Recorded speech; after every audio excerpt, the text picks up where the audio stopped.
Hey, White Sox fans, it is Southside Sox Mothership Podcast number 46. Unfortunately, again, a podcast devoted to a major injury to a White Sox player. These are fun. Maybe we can have one next month too. Okay, let's see. From top to bottom, left to right, I don't know. It's probably going to look different on your screen and certainly in your ears on the podcast.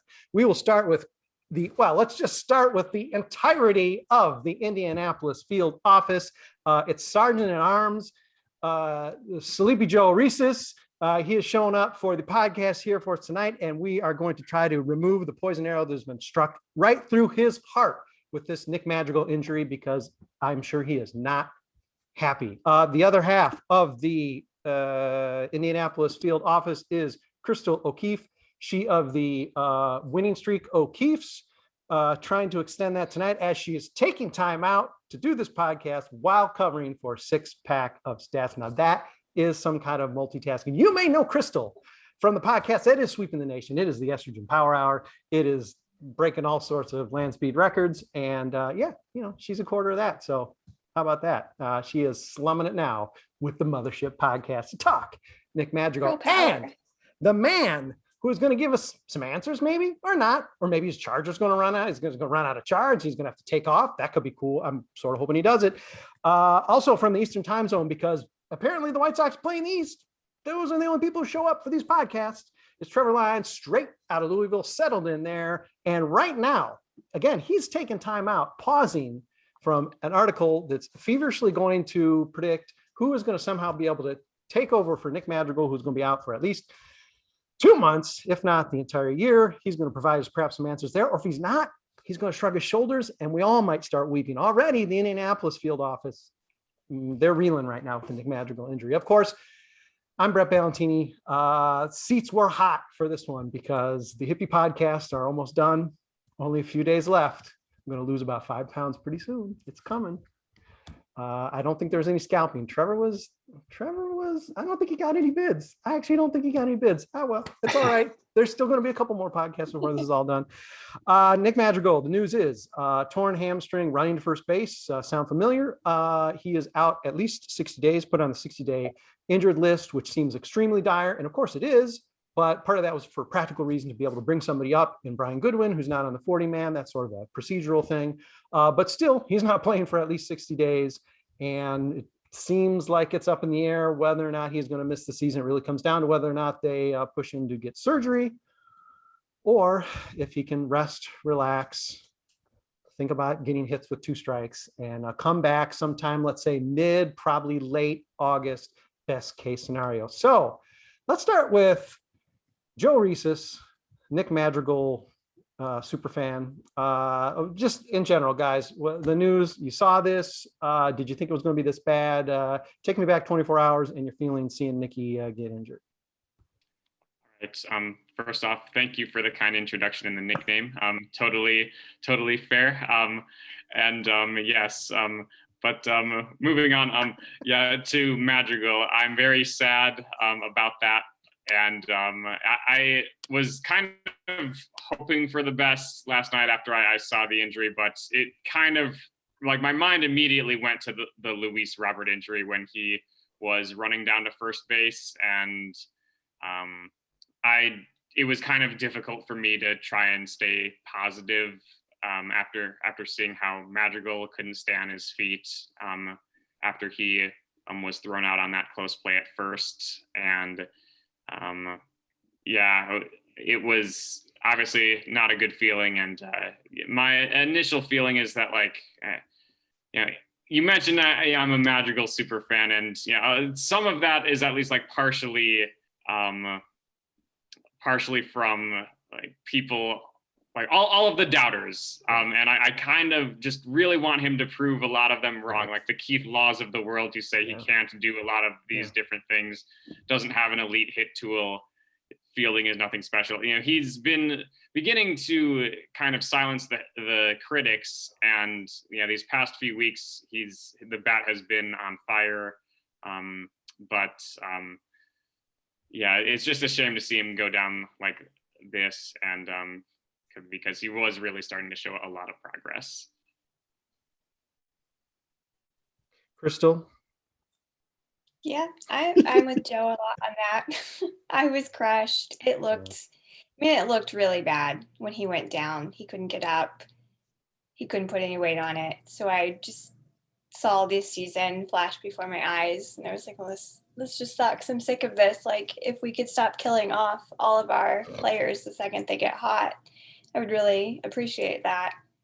I mean, Steve Stone made it sound like it was a lot worse at first in the broadcast. He was talking about how it could have been different injuries, and I mean, it looked bad. It looked awful on TV. So yeah, I'm super bummed. I don't really know where to go from here. I feel like there's not a good equivalent of what Nick Madrigal has done in the last few weeks, even that can match that at bat that we had. Now, Trevor, your Sad. thoughts without getting into what we'll probably do in the second half is talk about what options we have at second base. But what were your reactions to the injury and just learning then today that it was actually as bad or worse than we were hoping? Yeah, like Chrystal was saying, with Steve Stone on the broadcast talking about an Achilles, that had me really, really scared. And I guess it's better than that. But with a hamstring injury, once it came out late last night that it was a hamstring, this is as bad as it can get with a hamstring. Yeah. It's completely torn. So huge bummer there. And if Joe, if you ranked people's outlook on Madrigal from maybe a scale of 1 to 100, and Joe was about a 90, I've always been probably a 30 or a 25, not a total Madrigal hater by any means. But I'm probably one of those guys that Joe's talking about that was getting somewhat proven wrong this year. Don't get me wrong, I thought he had a extremely high floor, but I just didn't necessarily know, with the complete lack of power that he had shown up to this point, if the ceiling was there. And the interesting thing is, and I'll expand a little bit more upon it in the piece that I'm coming out with, but with the way that the ball was deadened this year, and offensive statistics have completely cratered, those effects of the ball don't necessarily affect a guy like Nick Madrigal as much. So where everyone else is coming back down to earth, he's a guy that's power's not a huge part of his game anyway. And he doesn't really strike out. So you can put whatever you want on the ball and he's not going to swing and miss at it. So his game is actually suited perfectly where the game has gone this year. And it's shown in like his, statistics compared to peers, where everyone else is kind of cratered back down to earth. He's pretty much stayed consistent. And on top of that, these last few weeks, he's done something that I've been kind of calling for him to do for a while, which is to maybe sell out a little bit more early in counts and try and hit for a little bit more power, because he does have that outstanding hit tool that he can afford to maybe swing and miss a little bit more earlier in counts and try and go for a little bit more power. And he started to find some gaps and even put a few balls out of the park. So it's tough, him going down right as he's starting to click on all cylinders, especially with how thin the White Sox offense already is. And he was a huge piece of it so far. Dead ball era superstar, Nick Madrigal. How about we not have anyone for the rest of the season go down like they got shot by a sniper in the stands? Let's hope that can happen. And I think it's come up. It probably even came up on our site, Slack. Could we maybe have a cart for these guys? Do they really have to get dragged off the field by teammates or coaches or trainers? It seems, I know a cart isn't necessarily a solution, but especially when we hear it's torn, it's like, try to run it off, Nick. And he's like, no, I have one leg left, guys. Can I? Oh, White Sox, God bless you. Okay. Brett, I don't know if it was you that came up with that headline of Nicky 2 strikes now has like one leg or something like that. It was something along those lines, but I got a chuckle out of it. Good. Then I did my job. Okay. And there's also been a lot of outcry, and I'm not really sure where this falls. So let's take this around the circle here as well, about the White Sox suddenly being injury prone. Now, let's face it, under Herm Schneider, by and large, the White Sox were very lucky or very good with this. They have traditionally been outstanding with preventing injury. I don't think that's been the case for at least a good 5 seasons, but they had a big chunk of time where they were great. And maybe we've just gotten fattened off of that, where we're like, hey, there should never be injuries. It doesn't strike me that the White Sox are getting hit worse. They're getting hit maybe weirder because, again, that sniper fire for guys running first base, that's not cool. It doesn't look good. But I'm not sure injuries are necessarily worse. I think the White Sox are still actually on the okay side of that. So the outcry, I'm not sure that it bears out, but I'm interested to know what each of you think about that in terms of the White Sox suddenly being injury prone. I think it may have something to do with a league-wide issue as opposed to a White Sox specific one, at least this year, with the schedule being out of whack from COVID and the very shortened season last year. Maybe that schedule kind of disrupted with players' normal workout cycles, and that maybe is resulting in more of these kinds of injuries. That's at least a theory that I had kind of seen floating around, and it's one that kind of makes it kind of makes more sense to me than like a lot of the other ones I've seen. So I'm not sure if I would blame, the team for putting them in that position, because a lot of teams are having the same issues. But yeah, it's kind of a combination between that and some bad luck, between like Robert and Madrigal, like going down in a very similar way, in pretty with like not much time had passed, since Robert's injury even. So in that short of a time period. So it's probably a combination of a couple of different things. Luck plays a role, but it's not the only thing at play here for sure. Okay, we seem to have rotated. I'm going to take Chrystal to black. Chrystal, your thoughts on the White Sox suddenly becoming injury prone, so to speak? At first, I kind of wanted to blame, the conditioning staff. Like, what is Alan Thomas doing? Is everything actually okay? But the more I think about it, and the more it kind of is almost a league-wide issue, yeah. I really just think it's the shortened season and, missing and bouncing back between spring training, summer training. I think it's just, and I hate to say this because they're professional athletes, they get paid to do this, and they have best access to, conditioning, strengthening, like strength coaches, all of that. But I think their bodies just took a hit in that shortened season and that time off, and they're not as, flexible and worked out as they used to be. So I think, it's clearly a league-wide issue. A lot more players are getting injured this year. And I think we've just had some garbage luck running to first base, and they're just slightly out of shape. If we could just hold the sniper fire, I think it would help a lot. Okay, Trevor, you have dealt with your own injury problems as a player, recently retired from college ball. Now, I know most of yours, I think, were centered around wrist issues, maybe not leg issues, but your thoughts about the White Sox and how they're sort of shaping up with suddenly having these this rash of maybe season-ending injuries, which is sort of the drag part of this. Yeah, I don't even want to put this out into the world, but I'm going to knock on wood right after. Luckily, the pitching staff, for the most part, has stayed intact. Unlike a lot of the league-wide issue, a lot of the just knocked on wood, but a lot of the other teams are dealing with pitching issues, and the White Sox have stayed healthy when it comes to that. But yeah, it's weird, the soft tissue things that are going on. All three of them have been soft tissue injuries.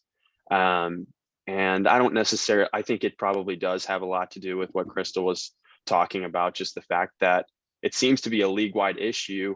And so I don't necessarily know if it's a White Sox thing, but maybe there is something that they can tweak when it comes to their conditioning program to try and, they do have a lot, not Nick Madrigal necessarily, but Luis Robert, Yohan Moncada always seem to be kind of dealing with soft tissue things, and they're big muscle-bound guys, which seems like it could happen to a lot easier. So maybe throwing some more flexibility stuff in there. I don't know. But yeah, like you said, we were spoiled for years and years, and it seems like it's catching up with us, and we're kind of hitting the the other end of it. Go figure. Yohan Moncada, the guy who limps sprinting to first, limps getting out of bed, limps going for breakfast cereal, is and had coronavirus last year. Is like, I'm good. I'm having an MVP season. I will teach a yoga class to all of them to get them, like, I'm happy to do it. I do it almost every day. So I'll just come in, teach some yoga, get them nice and flexible. They'll be thankful. They will give me a World Series ring. That's what they need. Like, they just need something. Chrystal, they should want you there working just because you haven't lost. Just get you in the park. I like their winning percent. I mean, their home record's already great. It could be better. Just DM me, White Sox, at White Sox. I'm available for yoga. Every podcast, Chris, I think we end up getting you hired in a different way. I think maybe, I don't remember what it was before, but it was treats or souvenirs or t-shirts. Opening glass bottles. Oh, yes, you were the bottle opener. It's either I'm getting a job there or I'm dying there. So yeah, that's true. It's one or the other. I'm just really committed. I think it's also funny that folks are pointing out, they're hammering the training staff. It's like, Eloy Jimenez got hurt hanging on a wall going after a ball that was 20 feet over his head. He's been caught in the fishing net 60 different times. He got injured celebrating a no-hitter. I'm not sure there's any amount of training that's going to keep this guy from not killing himself in the field, but probably another podcast. We're going to take a quick break. We're going to talk about the injury-prone nature of Nick Madrigal, and we are also going to peer into the Magic 8 Ball and see if there are actually any replacements in-house for Nick Madrigal, and we will be taking that down to Louisville to get a little bit of insight there. But we're going to take a real quick break. So please, everybody, just close your eyes, take a deep pause, get into a yoga position, everybody downward dog, and we'll be back in just a minute.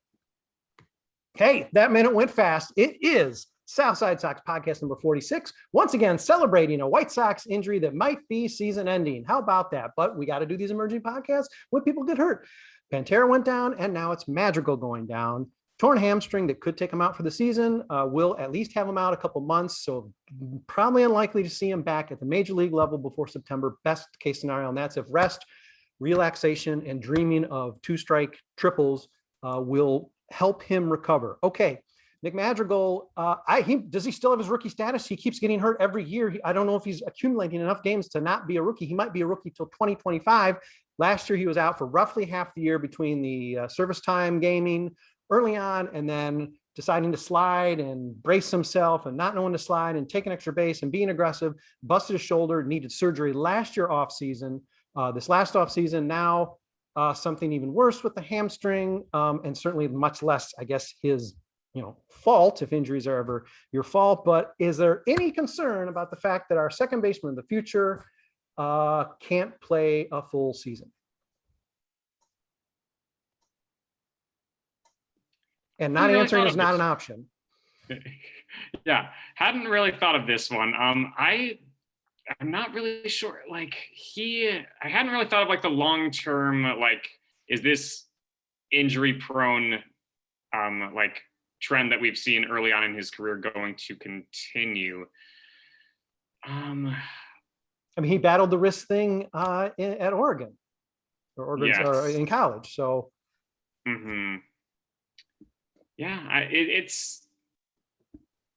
I wonder what the percentages are on this for players who have sustained similar kinds of injuries in their first couple of seasons, how many games they've ended up missing throughout their careers. This is just, hopefully not. This is that kind of planted a kind of a new negative idea, but. I don't mean to get down on Nick Madrigal, but again, just juxtaposing with maybe the superhero that is disaster personnel, Yohan Moncada, who had coronavirus and missed, I think, 5, not more than 10, I think 5 games last year. Again, he's constantly wailing and moaning and rolling. He's like the sequel to LSA Ramirez in the box, rolling around, moaning, and he misses no games. So I'm just throwing it out there, not getting down on Nicky two strikes at all. Mr. Trevor or Chrystal, thoughts on the possible injury-prone nature of our young second baseman? I would say if there's anyone out of our injured guys that I'm kind of worried about, it wouldn't necessarily be Madrigal. I would say Luis Robert, because speed is such a huge part of his game, and the dude tore his hip flexor muscle off the bone. I'm not a doctor, but that doesn't sound great. And you see him putting Instagram stories up left and right of Domino's pizza every night, which when you're in the minor leagues running, working out constantly, that's one thing.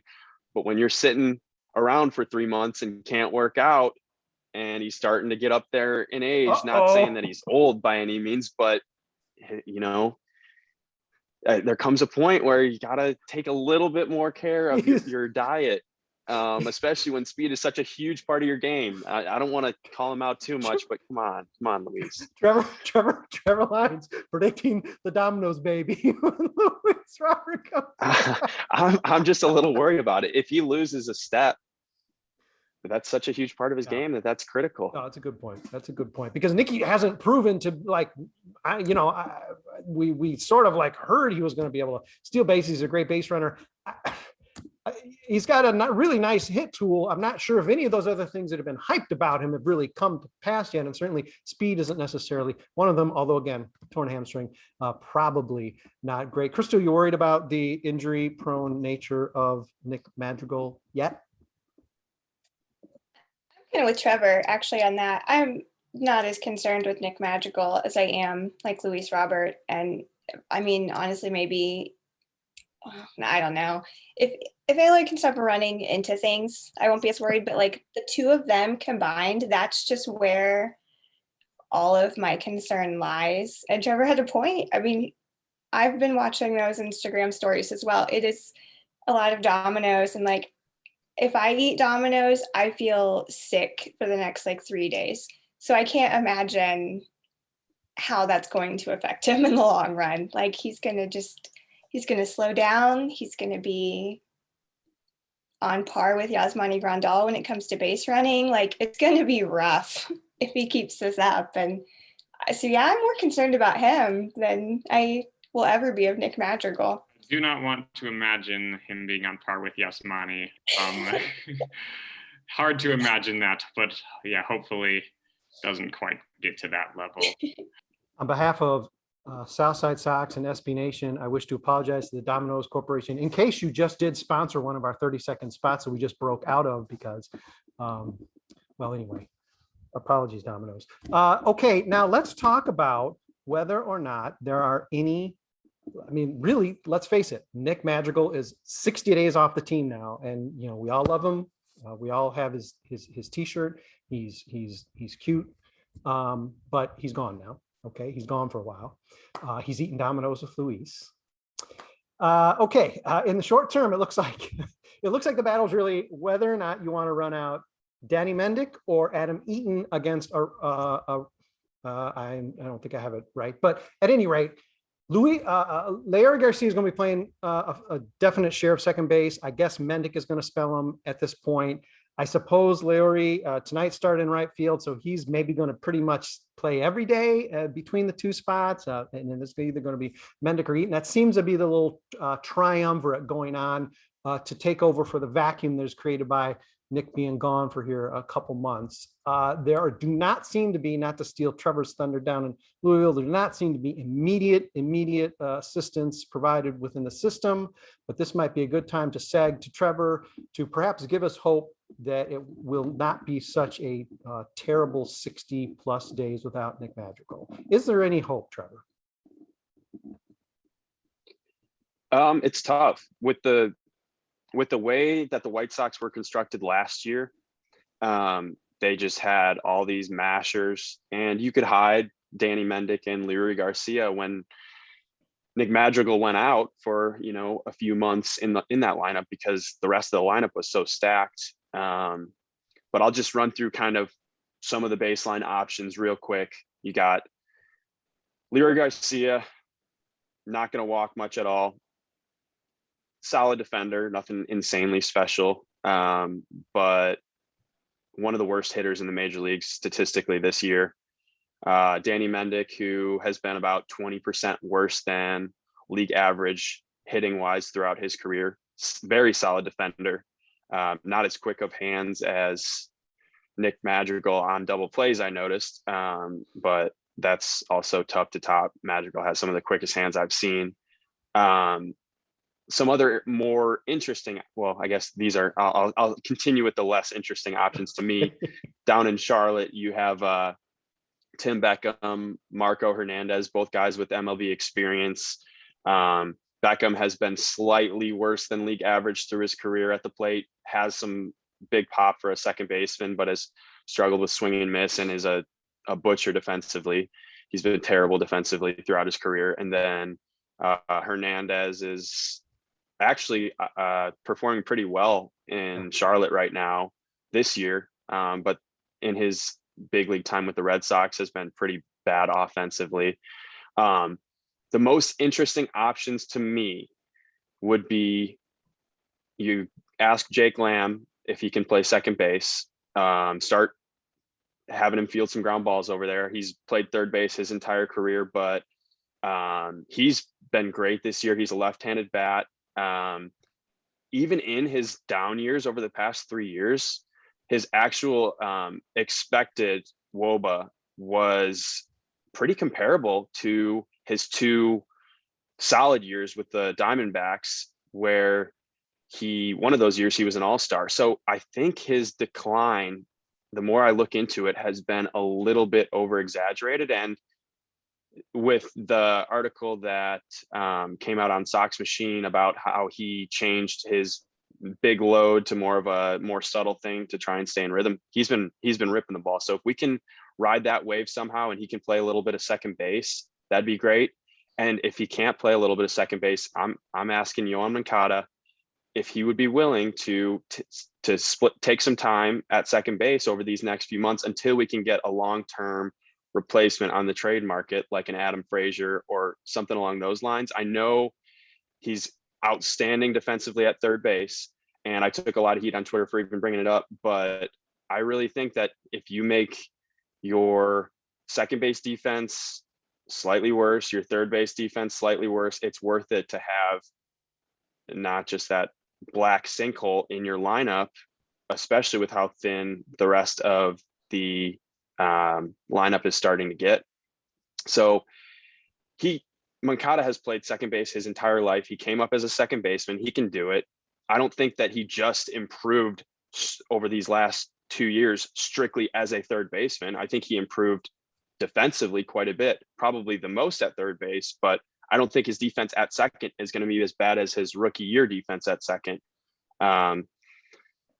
So even if you're just playing him over there against right-handed pitchers, when you want to get Jake Lamb's bat in the lineup, and then you put Mendick or Leary, I would prefer Mendick in against lefties, and shift Moncada over to third for this next month or so until you can find a long-term solution. That would be my go-to. It's bold, but desperate times call for desperate measures.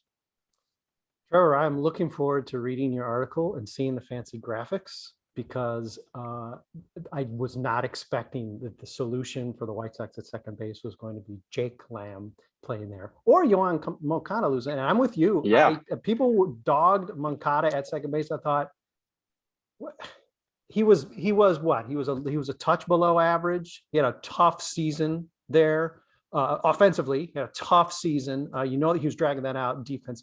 It would seem to me like he would be average at second no matter what. And again, I don't know if that's going to just spur him to find a way to get hurt. We've been really lucky with dodging a bullet with Yoan, and if he moves a second, is something going to happen? But and definitely not to take any of the air out of your article, but I wish there were better options, Trevor. I wish we had a little bit more ready than Hernandez, Tim Beckham, who is a butcher at short. He's not going to play second base. Moving Yoan Moncada across the diamond. You hate to Jake do it, Lamb. I don't like those 4 options, Trevor. I've seen people on Twitter throwing out Jake Berger as well, with either trying to see if Jake Berger can play second or moving Moncada and sticking Berger at third. That's a lot to ask of a guy that hasn't played in the last 3 years. That's a lot to ask, trying to acclimate to MLB pitching when he's just had maybe a month of AAA pitching that he's seen after 3 years off of baseball, as well as learning a new position on the fly. That's a lot to ask. I'd like to remind everybody listening to the podcast, we're talking about the Chicago White Sox, a Major League Baseball team, discussing these as the options now as they make their pennant push for the final 2/3 of the season. Joe and Chrystal, tell me you're more excited about some of what was outlined by Trevor than I am. I would very much appreciate it if they got Adam Frazier, is my first thought. He's having a great season, and like similar kind of hitter off like as Madrigal is, except a better version. Even like he's getting on base 39% of the time so far. 392 on base percentage, has the same amount of homers as Madrigal and fewer at bats. Imagine that. That's amazing. But yeah, hits a ton of singles, and he'd be a great asset, playing like prime Nelly Fox so far, and that would be the most exciting option. I guess I am a little bit more optimistic on Danny Mendick than probably the average person, just because we haven't seen him in the majors that much yet. So I'd be kind of hesitant to take him out of the mix, compared to, say, Adam Eaton, where we kind of know more about where he stands. In so many ways. Right. Like Hamilton, I want to keep him in there. He does have like the major speed asset on his side. Like Mendick and Eaton don't really have a big specialty like that, but we know more about Eaton to know that he's probably not going to be useful come playoff time. So I'm interested in seeing what Mendick can do, given that he's going to be getting much more playing time now with this injury. Chrystal, are you opting for the Adam Frazier trade option? That does seem to be the most tantalizing of all of these options laid out so far. Yeah, 100%. I would take him in a heartbeat. Also in real time, Adam Engel just got a home run, as an update. So that's my baby. It's my boy. I just feel like I need to share that with the group. But yeah, no, I'm behind going for Frazier. I think that's the best option we have. I have jokingly said, probably on Twitter or in Slack or somewhere, can Jake Berger play any position? I wish, but I'm with Trevor, and that's a big ask at the same time. But yeah, if we could get another Adam on the team and maybe just completely get rid of Adam Eaton. You just want to trade Adams out. I know where you're going with that. You're like, we hit Max Adams, so sorry. One's got to The go. biggest contract's got to go. Oh, no. Yeah, no, I'm for Frazier. Yeah. Now for all of you listening at home, of course, this is running in the morning, and you wouldn't know this, but we're all in the Eastern time zone, so we know what's happening in the game hour ahead of all of you. So right now, back in Chicago, you're all like, geez, I wonder if Adam Eaton's going to hit a homer today. That's a weird pick. Wonder if that's going to happen. Wonder if they're going to win today. Well, we've seen the future, and we know that it looks really good for Chrystal O'Keefe to keep her winning streak going. Again, I need Trevor to knock on wood for that one, but it looks pretty good. Yeah, see, Trevor is our designated. We got the Yogan bottle opener, Joe Resis, everyman and Soxman champ, Trevor Lines, keep everything charged and keep knocking on wood. I think we're winding up because Zoom's starting to bark. But yes, this has been our Nick Madrigal Has Fallen special podcast edition. It's number 46 on the mothership. Thank you for everybody in the Eastern time zone joining me. You Central Slackers, one day will show up. One day I challenge you every podcast and you do not show up. Lame. Thank you, Chrystal. Thank you, Joseph. Thank you, Trevor. And get well soon, Nick Madrigal.